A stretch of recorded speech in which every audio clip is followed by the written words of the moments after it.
Happening now, a GoFundMe page is set up for the victim of a fatal stabbing. Police are still on the hunt for the suspect. Jamestown's Viking Lodge building may be getting an upgrade. Well, I'm Chief Forecaster Dakota Hunter. It's not as warm out here as it was yesterday, but we've still got that sunshine, and the good news is we don't see any signs of winter over the next 7 days. We'll talk about it coming up. A ton of local sports to report on. The Sabres, Jamestown Community College men's basketball in town tonight, and St. Bonaventure plays a critical game in Albany. All that and more in sports next. And County Executive-elect George Borrello is in studio today. That's news now for Wednesday, November 29th, 2017. Live and on demand from the Chautauqua Audio Works studios in downtown Jamestown. This is your source for breaking news. WNY News Now. And thanks for joining us. Happy Wednesday. I'm Justin Gould. Our top story, Jamestown police continue to investigate Tuesday night's fatal stabbing, which they believe was a result of a fight between the victim and an unidentified suspect. Investigators say 22-year-old Dylan Owensby was walking down Willard Street with the suspected killer prior to the stabbing on the corner of Peterson and Willard Streets. Police say the perpetrator ran from the scene and towards Scioto Street following the incident. About 7 p.m., our officers were called to 309 Willard Street on a report of a stabbing. When they arrived, they found our victim at on the sidewalk at the corner of Willard and Peterson. So at this point, do you have a condition on the victim? The victim is deceased and is currently a homicide investigation. We do believe our victim was stabbed. And right now we have the investigations early on. We don't have any information on a potential suspect. We're currently canvassing the neighborhoods and just following up. Okay, so for people in the neighborhood, if they saw something, what should they do? Sure, if anybody saw anything or if they have a camera and they capture anything, just they can call our desk or our tips line. Well, what's in the next couple hours for you guys? I know you watch like the first 48. You see how important this stuff is. What's for your investigation going forward? Well, a couple things. First, we're going to process the scene. We have our forensic team coming out, and then again, we're going to continue to canvass the neighborhoods, try to follow up in any kind of leads that may develop.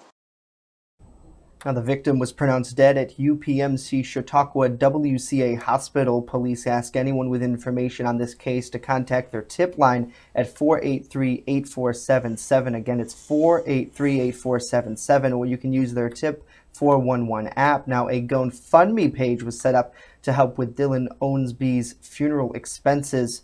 So far, $175 have been raised, and just into our newsroom now, a vigil will be held tonight. In other news, city police are also looking for a man suspected of robbing the Quick Fill on 3rd Street. Jamestown police report a tall black man wearing a ski mask and a black coat with a light blue hooded sweatshirt with a backpack robbed the store early Tuesday morning.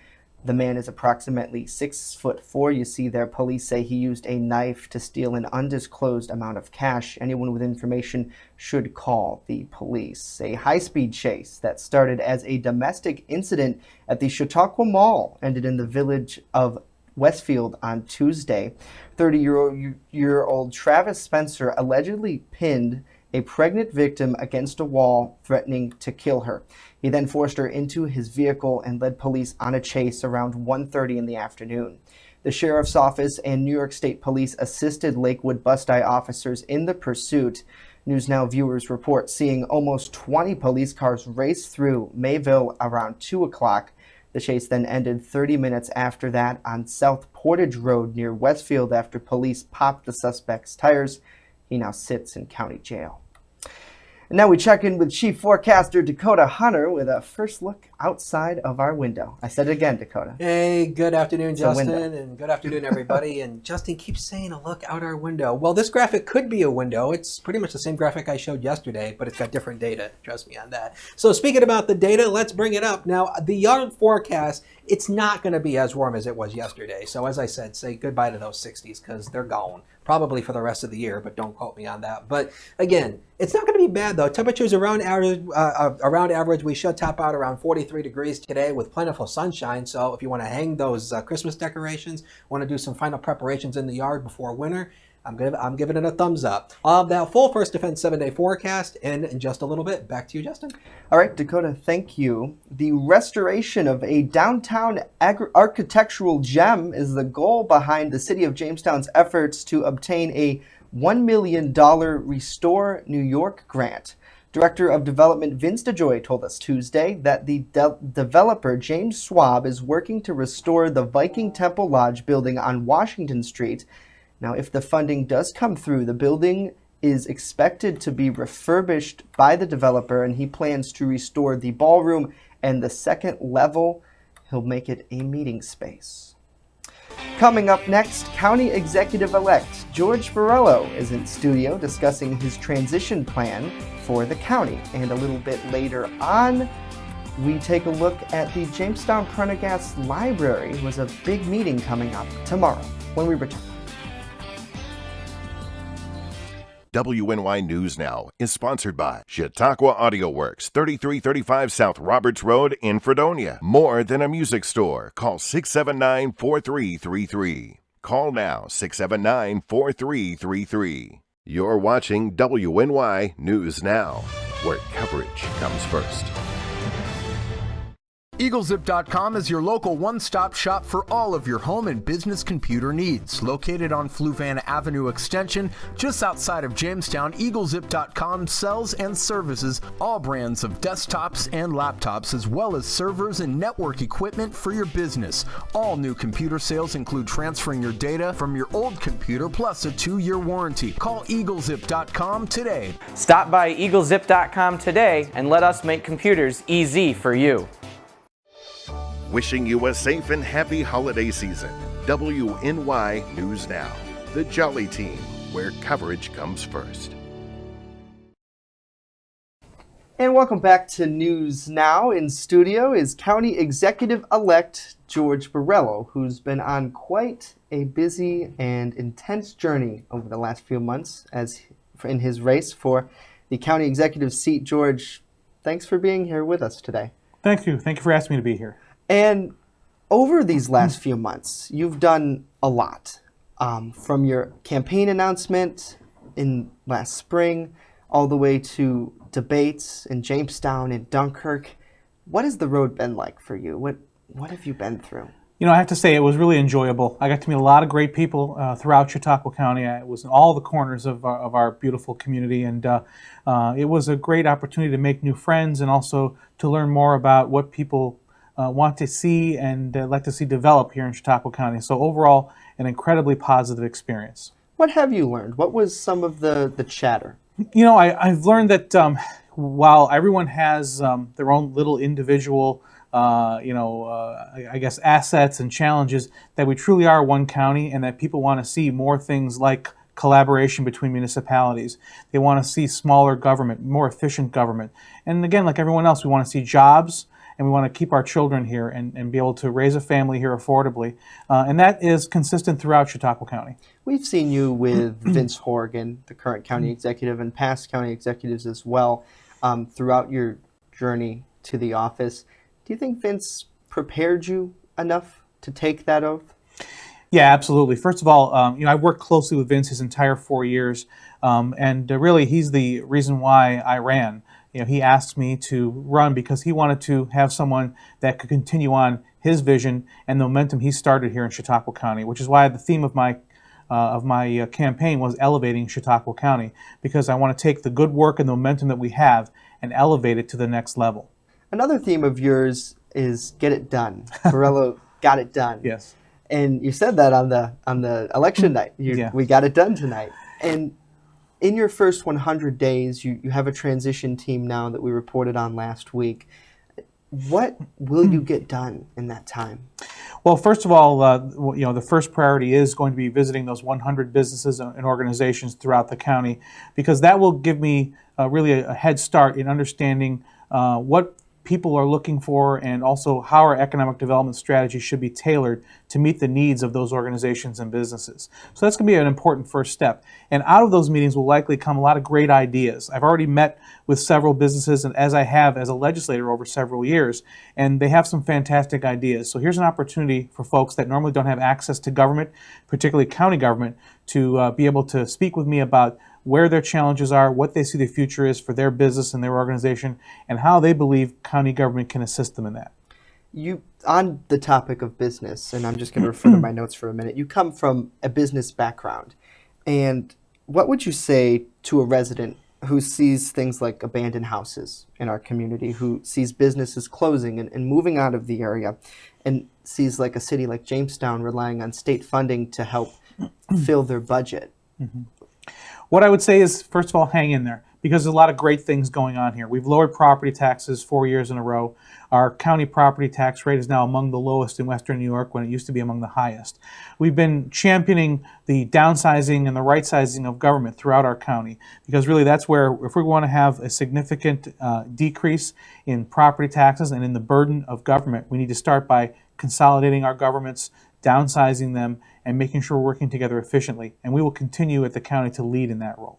At the city level here in Jamestown, where we are right now in downtown Jamestown, there's a lot of moving parts going on with the National Comedy Center and the hotel project along 4th Street, and small businesses popping up.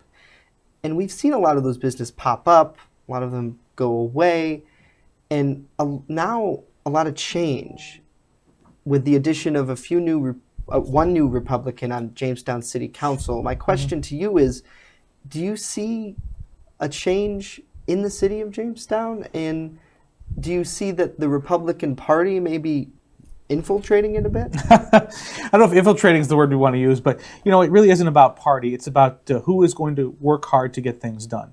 I have a great working relationship with Vince DeJoy, for example, who's the development director for the city of Jamestown. Yeah, he's on your transition team. Yeah, exactly. He's on my transition team. I am very happy and proud to work with the members of the city council, whether Republican or Democrat, because at the end of the day, this is all about what's best for the city, and that in turn is what's best for the county, because a thriving county needs to have vibrant cities.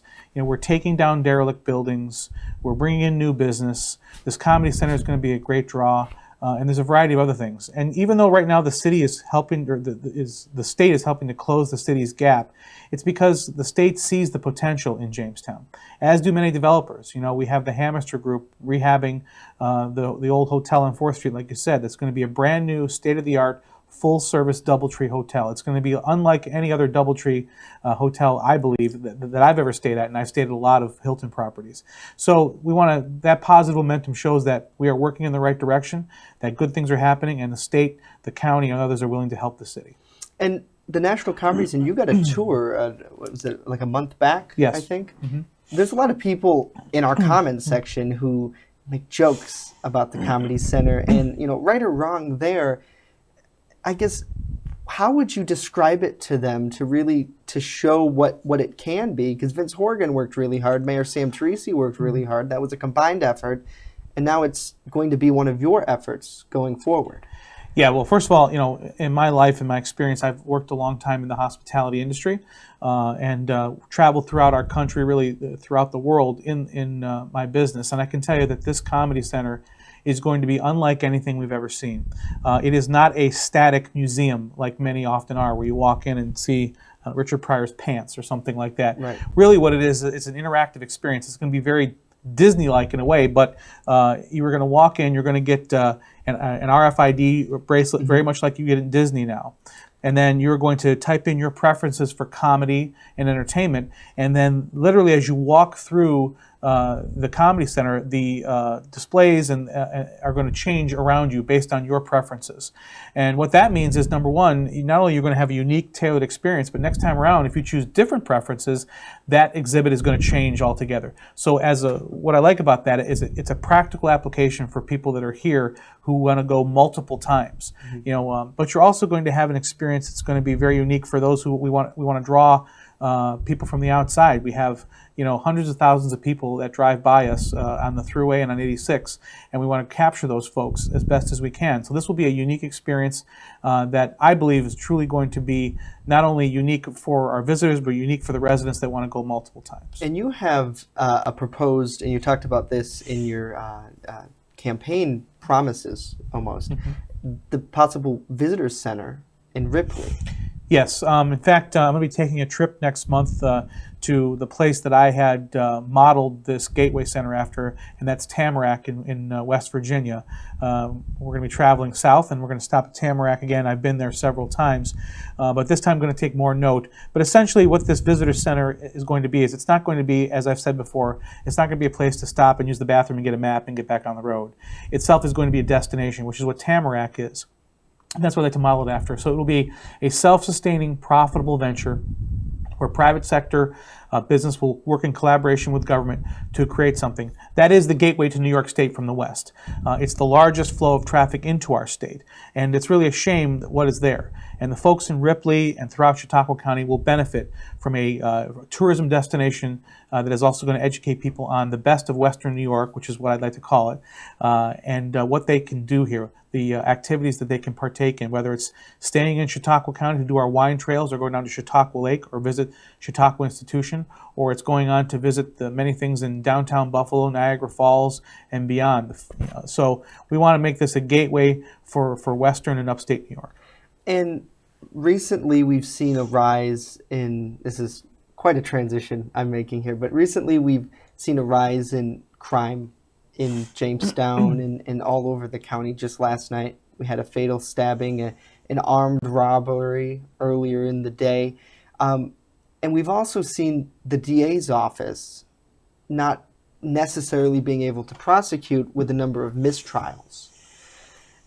As county executive, do you have any control over that? As a county executive, what I have control over is making sure people are communicating well and that they are collaborating well and that we're using our resources as efficiently as possible.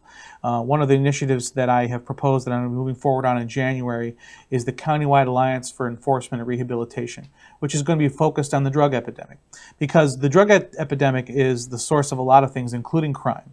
We all know that there are gang-related stabbings and shootings where the police can't get cooperation even from the victim. Right. And there's a variety of other situations where people feel uncomfortable about getting involved. So what we need to do is we need to counter that by making sure that we are not performing these tasks in silos, that we're working together and collaborating because resources are limited.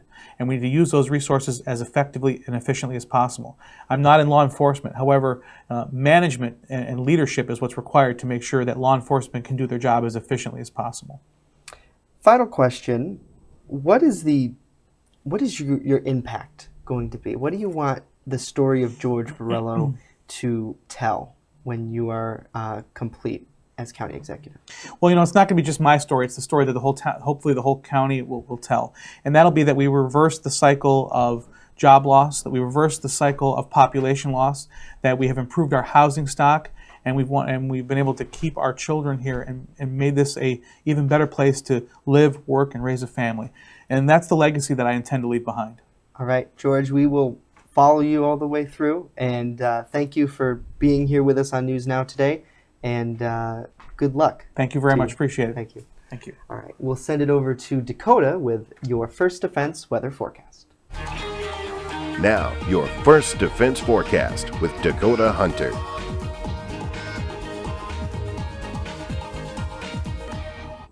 Let's kick off the weather with our First Defense Sky Vision Camera Network. You're looking live on top of the Renaissance Center in downtown Erie. Nice blue sky showing up there. It's 46 in Erie right now with a dew point of 29 and winds out of the northwest at 8 miles per hour. On the First Defense Doppler right now, and you can see nice and clear. How about that? No rain showing up on radar, and that is going to remain the story throughout the day today. But we bring in some rain tomorrow, and I'll highlight that for you in that full forecast in just a moment. But first of all, let's take a look at the forecast for today so you can plan your day accordingly here. Mostly sunny skies, and it won't be as warm though, but it will still feel nice. Average high this time of the year is 42. Got my average high at 44 degrees, and the winds will still be breezy out of the northwest, 12 to 16 miles per hour though, so I mean, it will be a little bit of a chilly breeze, but not too bad. Remember, it could be a whole lot worse this time of the year. Now, I told you yesterday, it was just warm out there yesterday. These were the actual official high temperatures at the airport locations yesterday. Jamestown, 61 degrees.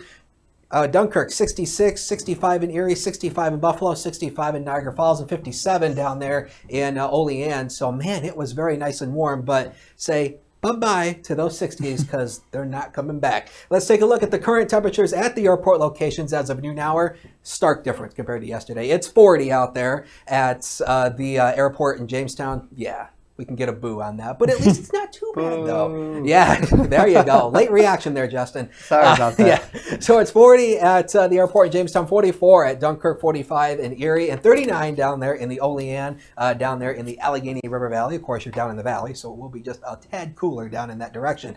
Now, I often tell you I'm not a fan of these long-range weather outlooks. I really don't like these, but I'm going to show it to you anyway, just because there is some confidence that this might be the case. Now, for the next 6 to 10 days, we do expect that we will see above average temperatures across, across much of western New York. This is the official temperature outlook that was released from the Climate Prediction Center. And you can see we've got about a 40% chance of seeing above average temperatures throughout the next 6 to 10 days. But as we go farther out over to the next 8 to 14 days, you can see that we are really going to be about 40% below average, a chance of seeing below average temperatures across the region. Again, I'm not a fan of these outlooks. I don't think we have much skill in this particular area of the science, but still, there is some confidence that we will start to see a warmer trend for the beginning of December, and then it will start to cool off to below average temperatures. So we'll see if this verifies, but we'll just have to keep our eyes on that and see if that ultimately does verify. At the airport right now, it is 40 degrees. We have a wind chill number. Do you value a wind chill of freezing? I don't know about that one. Well, you got 60% humidity, 27 degree dew point, and a northwest wind at 14. That is equating out to that 32 degree dew point as well. Forecast details for today. Your sunset comes up at 4:57 and the sunrise at 7:25 tomorrow morning. The record temperature is 72, set back in 1990. We're not going to break that. The lake temperatures, it's 44 off the Buffalo Harbor on Lake Erie and 46 on Lake Ontario off the coast of Rochester. So the forecast for tonight, mostly clear skies and tranquil, light and variable wind. Well, that's redundant with tranquil, isn't it? We'll dip down to around 29 degrees on average, as always, because we'll start to see the cloud cover start to break. More than likely, we will see the valleys dip a little cooler than that, but 29 on average. Here we go with the zone forecast. Let's break down tomorrow's forecast county by county for you. Now, again, tomorrow, it's not going to be bad. We're going to be above average. Temperatures will hover into the upper 40s, but there's that rain. We're bringing a chance for a few rain showers, mainly in the afternoon hours. Otherwise, partly cloudy skies. The winds come down to southeast, 4 to 8 miles an hour, so it won't be as breezy. Again, we could see some 50s possible right along the Lake Erie shoreline. Again, that will more than likely be the warmest location again tomorrow. Cooler temperatures as you work inland. Going over into Cattaraugus County, eastward we go, and you can see pretty much upper 40s will do it once again. Again, we bring in a chance for some rain showers in the afternoon. Otherwise, nice sunshine for the morning hours. Northward we go into Erie County, into the Buffalo Metro, and you can see once again pretty much lower 50s will do it across the Lake Erie shoreline, and temperatures will dip off into the lower 50s to about upper 40s as you work inland. Some sunshine in the morning. Again, pretty much the same story. Again, there will be some nice sunshine in the morning hours, but that rain comes in throughout the afternoon hours. The next 7 days of your life on that Quick Solutions extended forecast, you can see the weekend right now looking mostly dry with around average temperature, so that's going to feel nice. And again, we continue that comfort factor right into early next week. Next chance of rain after Thursday and Friday will be next Tuesday. We're bringing a chance for a few rain showers. Ryan will have sports right after the break, so stay with us. First Defense Weather is sponsored by Quick Solutions of Jamestown. Count on Quick Solutions for printing, copying, mass mailings, and so much more. Part of your team. Learn more at QuickSolutionsUSA.com. That's QuickSolutionsUSA.com. With coverage that matters, this is WNY News Now. The team that puts coverage first. Defendant who was being arraigned on felony narcotics charge bolted from custody, ran through the trailer park here in the village. We're currently seeking his location. Can you fathom somebody starting a fire? I can't. Honestly, knowing there are people in the building. No, I cannot. The person had to have been sick. Several shots rang out early Sunday morning. They drove up by, shooting a couple rounds off. Excited for Cameron, he was the only senior we had there, and he's put as much time or more than anyone I've ever coached. So he says that Coach Wilcox had a tremendous impact on him, both on and off the mat. The Jamestown Red Raider Marching Band is getting ready to set off to Chicago for the St. Patrick's Day Parade. WNY News Now, where coverage comes first. WNY Sports Now is powered by Phone Zone of Jamestown. With the largest inventory around, we buy and sell our own merchandise at a price that can't be beat. Have a broken screen? We'll fix it. Learn more at phonezoneshop.com.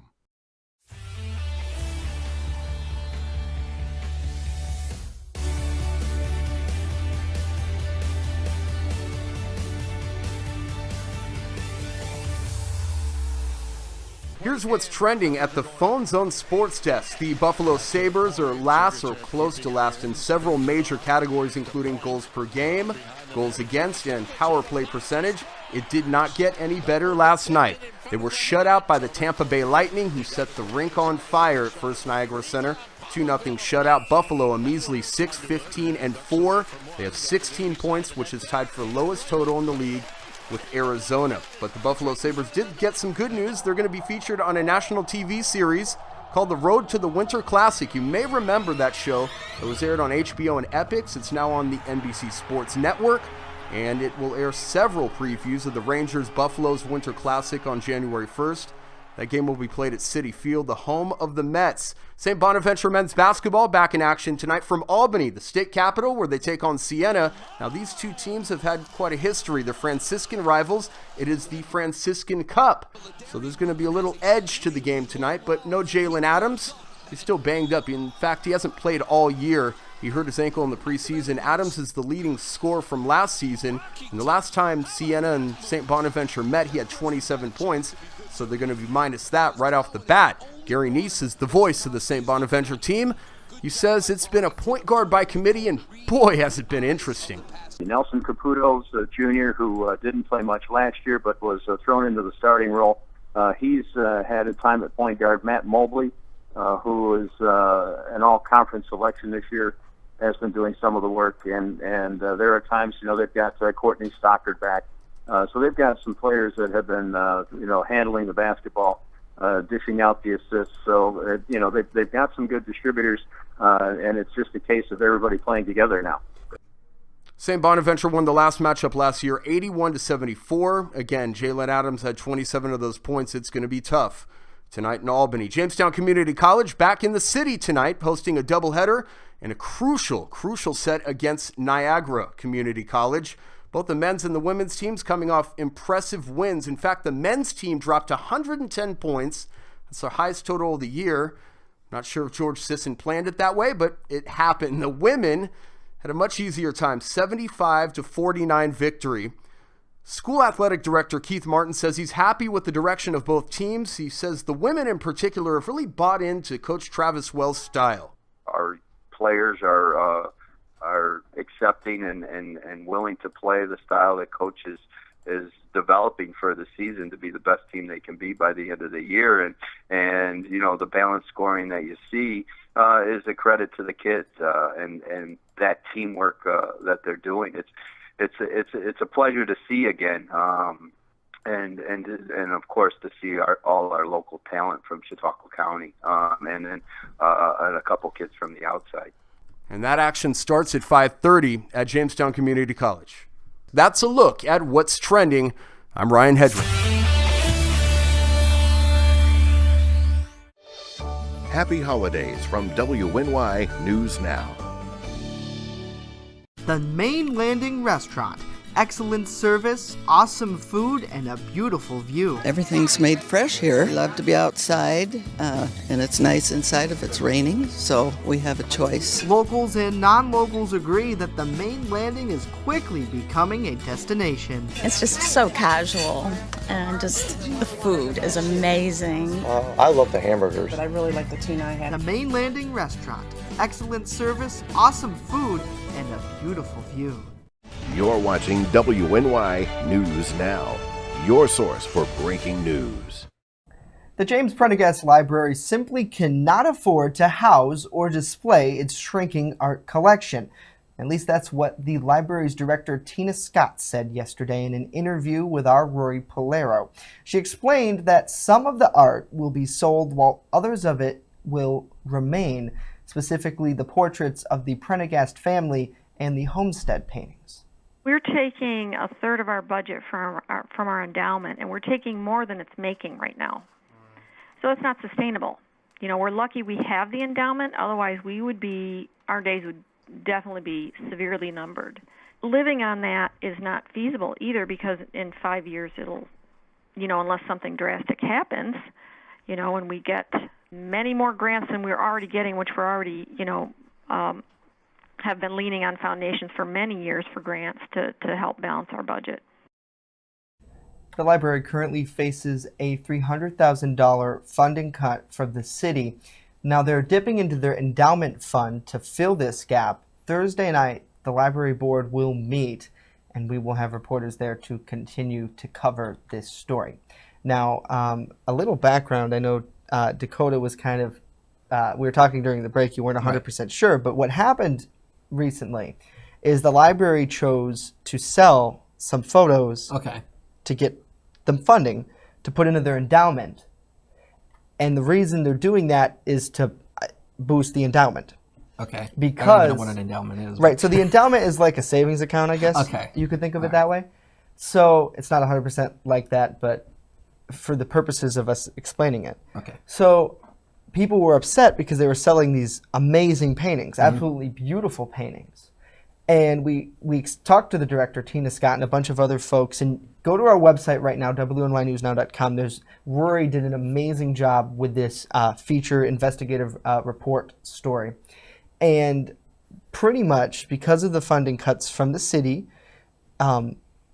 they have to dip into this fund to run the library, run portions of the library. So Tina said in the interview, in the next 5 years, if they don't change something, the library may close. Yeesh.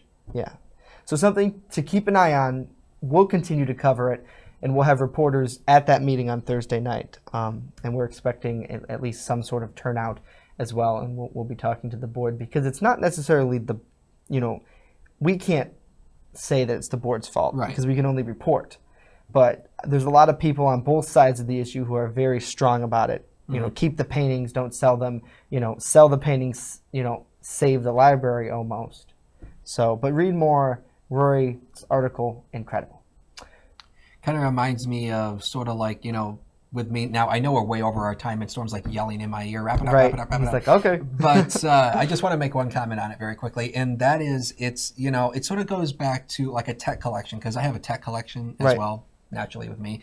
And, as much as I don't want to, there comes a point where you may have to face the fact of, okay, you may have to dip into that tech collection and start, weeding out, what's this valued at, what's this valued at, and if you need the money, you're going to do whatever you can to get money. Right. And, I don't know, it's a give and take there, and it's just really sad. But with that, since Storm is absolutely yelling in my ear. Yeah, he's like, move on to weather. Yeah, let's go ahead and take a look at that 7-day, that Quick Solutions extended forecast one more time. Now, again, today, pretty much mid to upper 40s today. Still be nice with sunshine, but not as warm. Tomorrow, bringing that chance for rain. And early Friday morning, there is still a chance that some of the rain showers early Friday morning could mix with a few wet snowflakes. There is no chance of accumulation out of that, so that is the good news. The weekend looking dry and absolutely boring with around average temperatures. And we continue that factor into early next week. Our next rain chance is next Tuesday with temperatures around average. All right, Dakota, thank you. That's it for today. Be sure to join us tomorrow.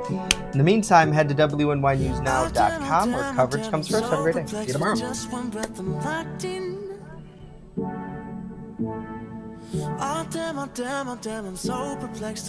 Good job.